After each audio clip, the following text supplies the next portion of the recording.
Hey everyone, I just want to say a huge thank you to all of you for helping me reach 100 subscribers. I honestly couldn't have done this without your love, support, and constant encouragement. Every like, comment, and subscribe means a lot to me. Now let's keep this journey going. Our next target is 200 subscribers, and I know we can do it together. If you enjoy my content, don't forget to like, share, and subscribe. Let's grow as a family. Thank you once again. Luffy was supposed to be broken. Years of marine captivity were meant to crush his spirit, erase his dream, and silence the name of D. But they made one fatal mistake. They let him survive. Now free, Luffy sets sail not as a carefree boy chasing adventure, but as a captain carrying scars no one sees. The world thinks they know Monkey D. Luffy. They don't. He's building something bigger this time, a crew strong enough to rival Whitebeard himself. And when the Marines finally face him again, they'll realize the truth. They didn't stop the Pirate King. They created him. Disclaimer. This story do not belong to me. The author is This Captain Wears Red by OPWonders, respect to author. Chapter 17, The Day Arlong Park Fell. Which one of you is Arlong? Luffy demanded, his eyes looking over every single fishman. Arlong, the one sitting in the chair asked, not even looking towards Luffy. My name happens to be Arlong. He continued, identifying himself as the one Luffy wanted. I'm Luffy, the young captain said as he walked forward towards the fishman. Luffy, you wouldn't happen to be the 11,097 I've been hearing about, would you? At Arlong's words, there was a multitude of whispers behind Luffy, the crowd finally recognizing him. That's right, Luffy confirmed, shocking everyone even further. That's him, he's here, the guy who likes taking walks. The one with 6 arms exclaimed. Luffy recognized him and the other two he was standing with as the 3 he'd seen earlier. Hold it you, where do you think you're going? You need to run things by us first, kiddo. Yeah, if you don't stop. In front of him, the fishmen all began speaking one after another, 2 of them blocking him from advancing any further towards Arlong and grabbing Luffy by the shoulders. It was clear that, despite knowing who Luffy was, the fishmen felt overconfident in their abilities in being able to take him down. It was really starting to piss him off that everyone kept underestimating him. Move, Luffy growled, grabbing the 2 fishmen by their heads and knocking them into each other. When he felt their emotions muffle and was satisfied that they were unconscious, Luffy continued on towards Arlong. What does a Whitebeard want with me? Arlong asked. Luffy felt the surprise at the show of Luffy's strength, but the fishman didn't show it like his comrades did. Not even correcting him on the fact that he'd left the Whitebeards, Luffy reared back his fist again, coating it in haki before letting it fly right into Arlong's jaw. With a loud smack, Arlong was sent tumbling out of his chair and flying in the direction of the stone wall that was already damaged from the gate Luffy had knocked down earlier. When the fishman reached the wall, he collided into it with a loud crash, stone falling around him and dust clouding everyone's vision of him. When the dust finally did clear, Arlong was seen to be bleeding slightly from the corner of his mouth, his jaw already beginning to bruise lightly. What the hell? Arlong growled, anger clear on his face as he glared at Luffy. Luffy, who was now standing straight again, glared right back at Arlong, his glare easily more menacing than the fishman's. Don't make our navigator cry. Luffy shouted, enraged. Why, you, how dare you insult Arlong-san? Whitebeard pirate or not, we'll take you down. Luffy didn't even attempt moving away from the multiple fishmen jumping out of the water and running towards him. It was unnecessary because, with the sound of running footsteps, Sanji was there, kicking all of the fishmen away before they could get close enough to even attempt touching Luffy. Butt out, small fries. Sanji yelled, sending everyone he kicked falling unconscious on the ground. Yeesh, you just had to run on ahead by yourself. Sanji muttered as he walked over to Luffy, standing beside him. It's not like I'd lose on my own. Sorry to worry you, Luffy said, knowing he was strong enough to win this fight, but feeling that the chef had been worried regardless. Idiot, when did I say I was worried about you? I just don't want you hogging all the prey, Sanji said as he turned to look at Arlong. Luffy realized that he hadn't told Sanji about his abilities yet, but decided now wasn't a good time to bring that up. I don't mind if you hog them all, though. Usopp stuttered as he walked up, trying to look confident yet failing due to the sweat pouring down his face.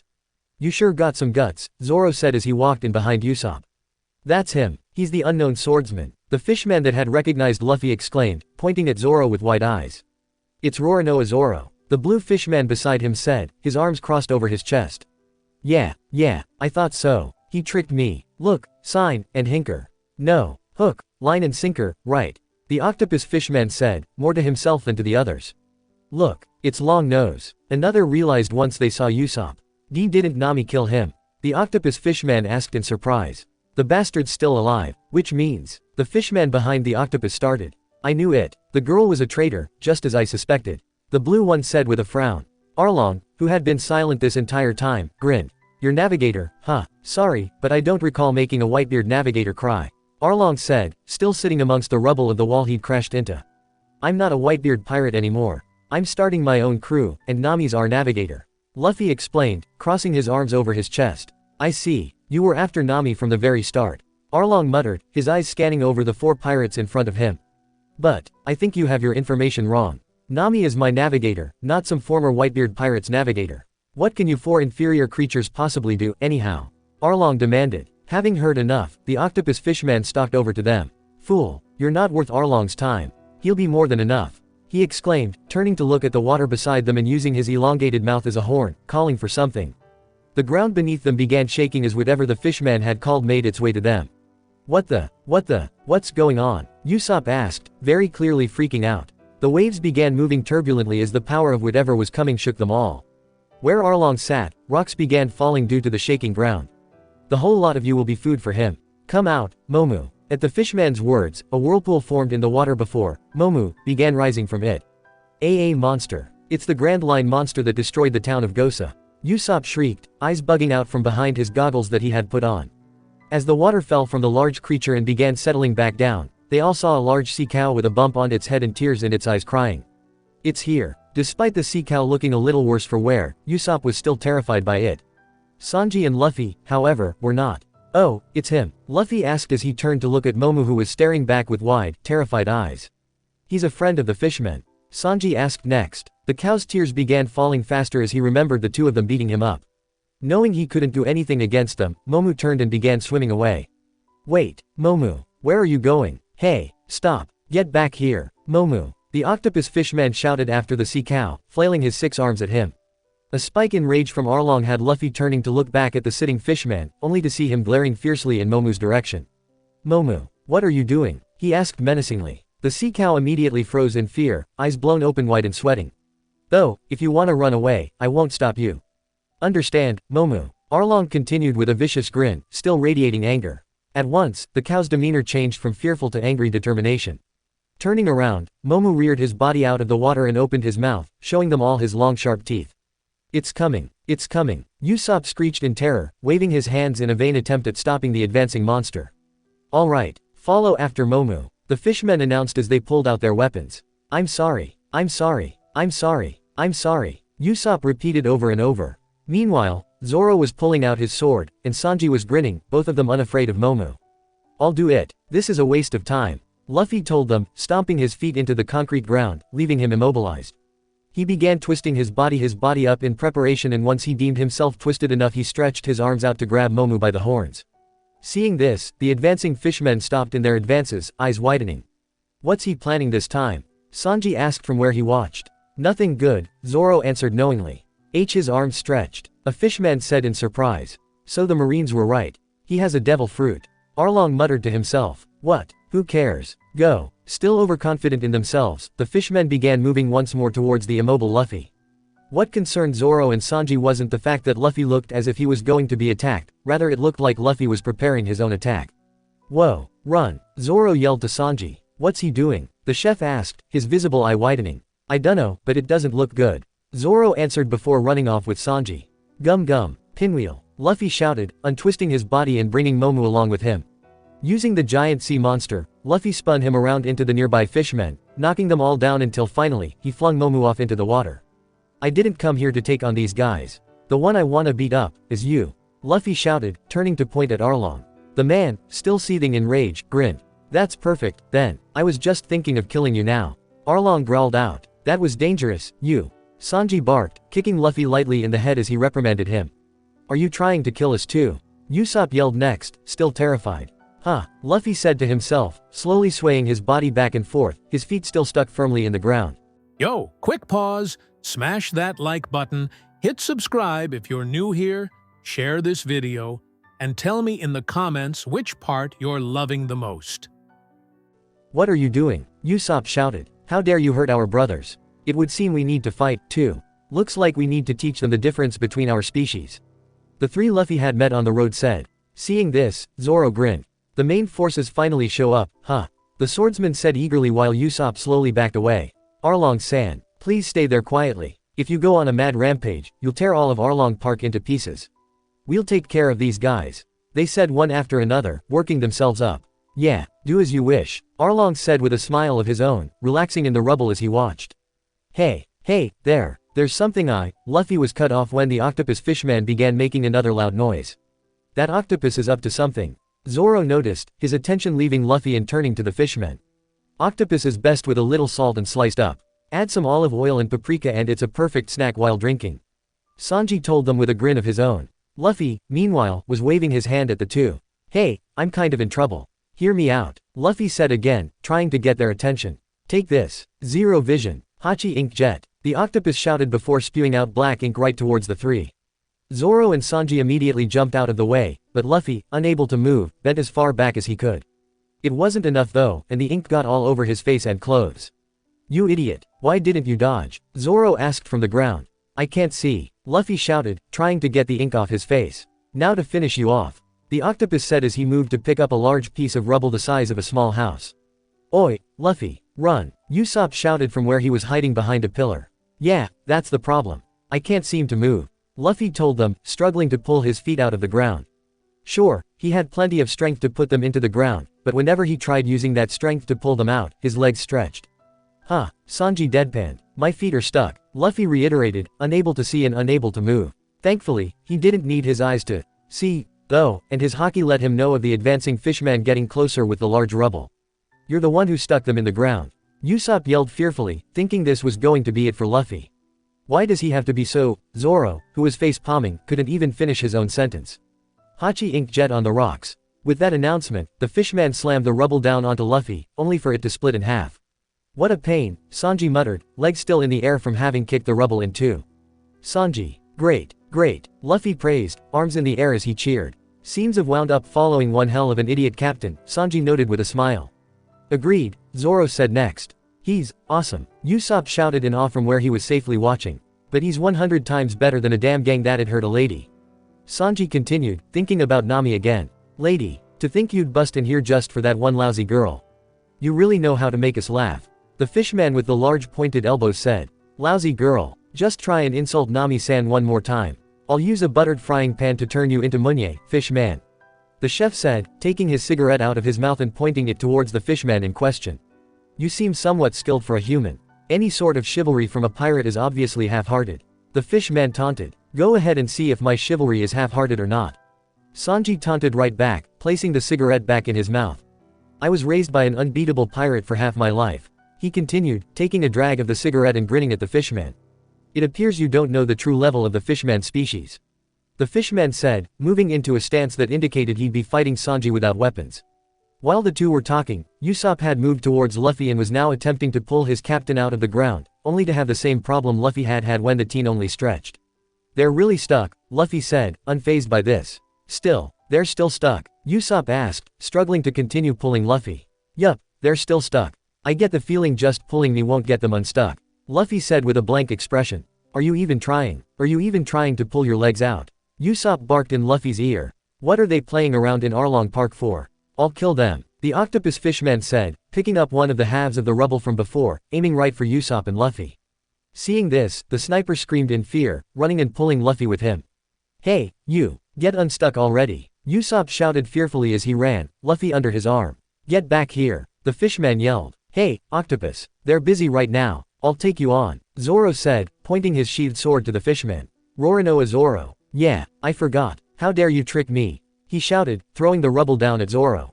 The swordsman quickly jumped out of the way, watching as the stone crumbled on the ground. Yeah, and you cut down tons of my brothers. The fishman continued, turning to face Zoro where he was landing. I'm not interested in these old stories. It doesn't matter what reasons you have for wanting to kill me. The situation's changed now, you're not trying to destroy us. We're trying to destroy you. As he spoke, Zoro unsheathed his sword, grinning in anticipation of a fight. Alright, Zoro, the octopus is all yours. Nice, Usopp praised from where he was standing, rubbing his sweating forehead with one arm and holding Luffy with the other. Not thinking, though, he used the arm holding Luffy to give Zoro a thumbs up, meaning Luffy went snapping back towards his feet. Luffy, Usopp screeched, watching as his captain flew away from him and right towards the last remaining fishman. Said fishman only had a second to look over and see Luffy coming his way before the rubber team barreled into him, sending him flying into the wall like Arlong. I'm back, Luffy noted, his body swinging back and forth as he steadied himself again. Why, you? The fishman who was now sitting up glared in Luffy and Usopp's direction.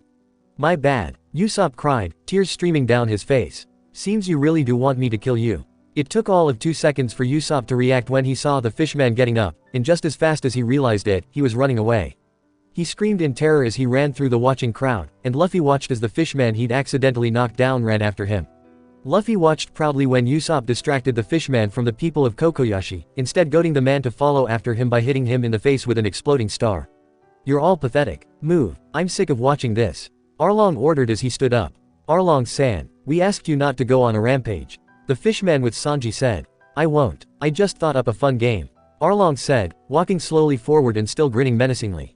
Game, the octopus asked. Game, I'm gonna beat you up. Luffy yelled, pulling back his fist and sending it flying towards Arlong. The fishman dodged it, grabbing Luffy's arm before it could snap back to his body.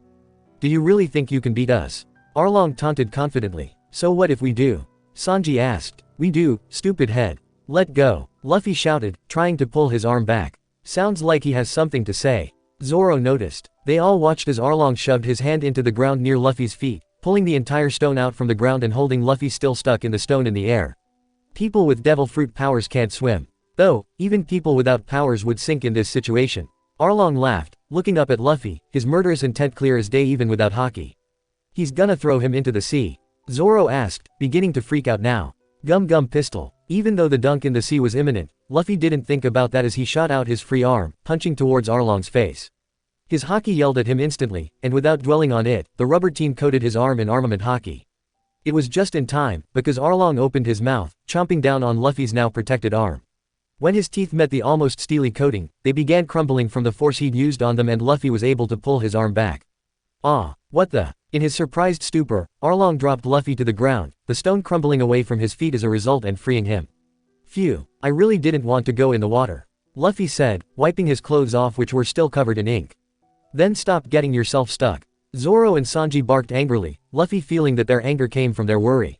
Shishishi, sorry. He apologized, not sounding sorry in the least. Damn you, Arlong growled, pulling out what remained of his teeth. They all watched in morbid fascination as the now toothless Arlong began to grow teeth again, an enraged look on his face. Do you know what the terrifying difference between you and me is? Arlong asked. Nose. Jaw. I'm stronger and you're weaker. Webs. Luffy said, pointing to the in-between of his fingers where Arlong had webs and he did not. Around him, everyone blinked, wondering if he was joking or not. Species. With a spike in rage, Arlong opened his jaw and attempted biting Luffy, which the teen allowed. Luffy. Zoro and Sanji screamed, wondering why he hadn't dodged, but once they saw Arlong recoiling again they realized there was nothing to be worried about. They all watched as the skin Arlong had bit, Luffy's neck, was covered in a shiny black covering that slowly disappeared. What in the? Sanji asked with wide eyes, not knowing what had happened. That won't work, Luffy said, stating the obvious for the fishman who had regrown yet another set of teeth. I don't care how strong you think you are. I've known plenty of fishmen, and all of them were much stronger than you were. One of my brothers is a fishman, and that's why I know beating you right now won't be a problem. Luffy said with a grin, irritating Arlong. Why? Because you could beat him. He growled. Luffy's grin widened. Nope, never could. I know I can beat you because Namor always said fishmen who think they're stronger because they were born stronger never are. Luffy said, lowering into a fighting stance. With a guttural growl, Arlong charged forward again, but seemed to think better of biting Luffy and instead went for a punch that Luffy easily dodged. At once, the fight commenced. Zoro took on the octopus fishman while Sanji took on the one with the sharp elbows and Luffy had Arlong. Luffy continued dodging Arlong's attacks with practiced ease until he was up against a pillar. Ducking under another punch, Arlong destroyed the pillar, pleasing himself. This is the inherent power of a fishman, someone you claim to be weak in comparison to yourself. Arlong bragged as he turned to look at Luffy who ducked out of the way. Heaven discriminated against you humans and made you powerless creatures that bow before fishmen. You humans are inferior creatures. We were on a different level from the moment we were born. I'll show you, the real difference between you and me. Arlong boasted. Yeah, why don't you? No way I'll lose against a fishman like you. I am the man who will be king of the pirates. Luffy shouted, shocking everyone listening. He noticed that he smelled Nami, seeing the redhead standing at the front of the crowd with wide eyes, his straw hat still on her head. Within seconds of her returning, a bloodied Usopp returned as well, obviously having been victorious in his fight. King of the pirates. Don't make me laugh. Can you inferior humans do something like crushing a pillar with your teeth? Arlong asked, picking up a stone from the ground and tossing it in the air as he spoke. So what? Stop bragging over stuff like that, Luffy yelled, punching one of the pillars beside him and crumbling it like Arlong had done. It's not like biting is the only way to break stone, Luffy told him, holding his fist in the air, ready to fight. Alright, Luffy and Ikki, you sure told him. That's right, the outcome is the same. Johnny and Yosaku praised from the crowd. That's beside the point. A stupid and weak species, that's what humans are. What can you do when you can't even swim in water? Arlong asked before charging again, beginning another onslaught of attacks. Luffy dodged them, stretching his arms out and grabbing two swords lying on the ground. Nothing. That's why I need help. Luffy laughed, smiling as he held the two swords in front of himself. Zoro and Sanji, who were in the midst of fighting, noticed this. Huh, can he also use swords? Sanji asked. I don't know, Zoro said with a shrug, ducking under one of his opponent's swords. It seemed Luffy didn't know, though, as he began wildly swinging the two swords at Arlong, missing every time. What are you doing? It looks like you're just swinging swords around. Arlong laughed, using his nose to block a sword, breaking it. If you're just playing around, I'm not going to join your little game, Arlong warned, but Luffy ignored him, swinging his last sword like a club. It had no effect as Arlong bit it, breaking it like he'd done the other. Enough of this nonsense, Arlong said with a grin, clearly thinking he had the upper hand. Clench your teeth, Luffy warned, clenching his fists. Arlong barely had time to do just that when Luffy punched him in the jaw again, the same spot he had before. As Arlong fell to the ground, his teeth shattered once more. I don't know how to use swords, you bastard. Luffy shouted at him. Huh, what's he saying that now for? Usopp asked from where he watched beside Nami. I don't know how to sail the oceans. I can't cook. I can't lie either. Luffy continued. Oi, Usopp said in offense, but he was ignored. I'm confident that I can't live without help. Luffy shouted to the fishman. Fully admitting how pathetic you are. You sure are honest. I bet your crew is bothered by having such an incompetent captain like you. I wonder why your crew tried so desperately to keep you safe. Someone like you without any pride has the caliber to be a captain. What on earth can you do? Arlong asked as he replaced his teeth for the third time. I can defeat you, Luffy announced loudly. Behind him, the crowd began cheering, supporting him, but Luffy ignored it. Go ahead and babble, you inferior species. I'm a shark. New teeth grow one after another. And they're stronger than the previous ones. So go ahead and keep knocking them out. As many times as needed. Arlong said, pulling out his own teeth now and letting them regrow. As many times as needed. This is a distinctive quality that heaven gave us. Are you starting to realize what a superior species the fishmen are? Arlong asked, now holding two sets of his own teeth in his hands, a new pair already regrown in his mouth. Tooth attack, Arlong shouted, before using the teeth in his hands to attack Luffy. It wasn't a problem, however, because like before Luffy used haki to coat his skin, breaking the teeth. You may be able to keep growing teeth, but I can keep breaking them. I told you before, it's useless. Luffy said, watching as Arlong grew frustrated at his attack being nullified. What is this? A rubber body, yet my sharp teeth don't even puncture the skin. Arlong asked, letting his now broken teeth fall out of his hands. That doesn't matter. What does is your distinctive quality is powerless against me. I told you from the start, I'm gonna beat you up. Luffy said, grinning maniacally to Arlong. He was satisfied when he felt all the confidence from Arlong diminish slightly, a small spark of fear finally taking hold. Gum gum whip, Luffy shouted, swinging his foot into Arlong's side and sending him flying into his building. Luffy watched as Arlong disappeared inside, not bothering to follow since he could feel that the fishman wasn't unconscious yet and was still seething in anger. Around him, Sanji and Zoro were finishing up their fights, the two having won with only minor injuries. Did you beat Arlong yet, or what? Zoro asked, panting from exertion. Nah, he's still awake. I think he's just lazy. Luffy said, wondering what was taking the fishman so long. Lazy? Arlong's growl asked as he finally stepped out from the building. When he was back outside, his eyes took in the scene of the two downed fishmen, leaving only Arlong. Chu, then Hachi, and finally Karubi. All of my brothers. Arlong growled lowly, eyes becoming bloodshot with his rage. Without looking, Arlong smashed his hand through the wall beside him, pulling something out. What the heck is that? Luffy asked. Kuribaki. Nami uttered in stunned fear. She moved a hand to her mouth, eyes wide as she took in the giant sword-like saw. Not saying anything, Arlong ready to swing, but before it could hit Luffy, the rubbery teen jumped up onto the roof of Arlong Park. Sanji and Zoro, not wanting to get him in the crossfire, made their way over to Nami and Usopp, watching from a safe distance with everyone else. Like before, Arlong attacked with a fury, one after another, but Luffy continued to dodge them, remaining untouched as he slowly made his way up Arlong Park. Before he could climb up the roof of the highest point, he was forced to dodge quickly and as a result, fell into the room. You can no longer jump. You can no longer escape. This is the top floor of Arlong Park. Looks like your final moment is finally here. Arlong said, grinning ferociously, eyes slitted with anger and still bloodshot. What's this room? Full of papers? Luffy asked, not taking notice of the imminent danger he was in as he looked at the many large stacks of paper. These are not just ordinary papers. This is a room where I make that woman continue to draw sea charts. These are all sea charts that Nami drew. Aren't they great? They're my treasure, one that I made her draw for 8 years. To us, getting data about the oceans is very simple, but it's a different story when we have to create sea charts based on it. We need a talented surveyor. That's why I had my eye on that woman. Arlong said, his greed nearly overriding his anger in that moment. She's good. She draws quite accurate sea charts. She's too good for you inferior humans. In the past as well as in the future, her talent should be used for us fishmen. Nami is our friend. Arlong continued greedily, smile widening. Friend? Luffy asked, having surveyed the room while Arlong was speaking. He'd never felt anything but living creatures have emotions, with the exception of that devil fruit, but being in this room, he could practically feel the pain and misery it held as if it was a person. So don't interfere anymore, you damn demon kid. The fishman said, holding his saw out at Luffy's face. What's that look in your eyes? Arlong asked, noticing the glare Luffy was sending his way. Nami is, our navigator. Luffy said firmly, glare hardening.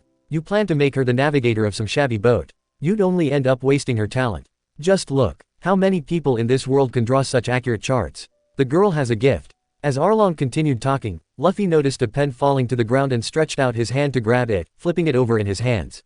There's nothing as unfortunate and foolish as letting a natural-born talent go to waste. Staying here and drawing sea charts is the greatest happiness for her. Luffy knew the fish man's words were lies. Ever since he'd met Nami, she'd felt nothing but constant fear and anxiety. Sure, sometimes that had been because of him, but it had always been there, even when she had started warming up to him. He knew that the last place she would want to be was back in this room. This pen is stained with blood. Luffy said in a low voice, but was ignored. Nami's sea charts are absolutely vital if I'm to attain world supremacy. Yo, quick pause, smash that like button, hit subscribe if you're new here, share this video, and tell me in the comments which part you're loving the most. The saw Arlong held was moved so that Luffy's neck was in between two of its blades, but still Luffy didn't move. His head was down, expression shadowed by his hair as he continued looking at the bloody pen. She's going to continue drawing sea charts. For my ambition. And once her charts give me full knowledge of all the world's seas, we fishmen will be invincible, and the world will become our empire. Our first stepping stone is this island, in the East Blue. Could you use the girl as efficiently as that? Luffy's grip on the pen tightened momentarily before he carefully put it down. Arlong's words reminded him far too much of the doctors back in the facility, all feeling as if they owned the lives of the children they'd stolen. The arrogance and pompousness irritated Luffy beyond words, and he was only just barely able to control his rage as he grabbed one of Arlong's saws spiked, holding it in place. He could feel Arlong try to move it, but it didn't budge an inch. Without warning, the blade Luffy held shattered into pieces, shocking the fishman. Use. What do you take her for? Luffy demanded, raising his head to show Arlong his enraged features. The fishman very nearly stumbled back from the intensity of the glare he was receiving, but steeled himself. An inferior creature, but a smart girl. If all other humans are sewer rats, I'd say she's a cheeky as hell cat. After all, she is adorable. And I'm going to keep on feeding her and buying clothes she likes. She'll have everything she needs to live. All she needs to do is keep drawing charts for me. She will forever be my tool. No, my friend. Arlong said, his tone low and dangerous. Finally, Luffy had it. The more Arlong spoke, the more he sounded like the doctors, and it was all just too much. Without warning, Luffy kicked the nearby desk through the wall, sending it flying down to the ground below. Without wasting another second, Luffy moved onto the bookcases next, kicking those outside as well. What do you think you're doing? One after another, Luffy sent furniture item after furniture item flying out of the room. This place may not look like a cell. It may have nice furniture, windows, and heat, but a cell is a cell whether it's dolled up or not. Luffy knew if he could, he would destroy his own cell from all that time ago, and destroying Nami's now was a bit cathartic for him. Stop it! Arlong roared, swinging his Kuribaki at Luffy, only for the team to dodge. As a result, Arlong sliced a stack of charts in half, making his angered eyes widen in shock. The charts, he gasped. Seeing that the fishman was preoccupied, Luffy took the chance to knock stacks upon stacks of the paper out of the room. My charts. Damn you, I spent 8 years making her draw those. Arlong roared, trying to grab Luffy only to miss again. I invested 8 years in those charts. In my ambition. Now that the room was empty, Luffy finally stopped dodging and stood face to face with Arlong. Fist held tightly, Luffy let his arm stretch out behind him, channeling all of his rage into it. You've gone too far, 11,097. Arlong roared, raising his kiribaki.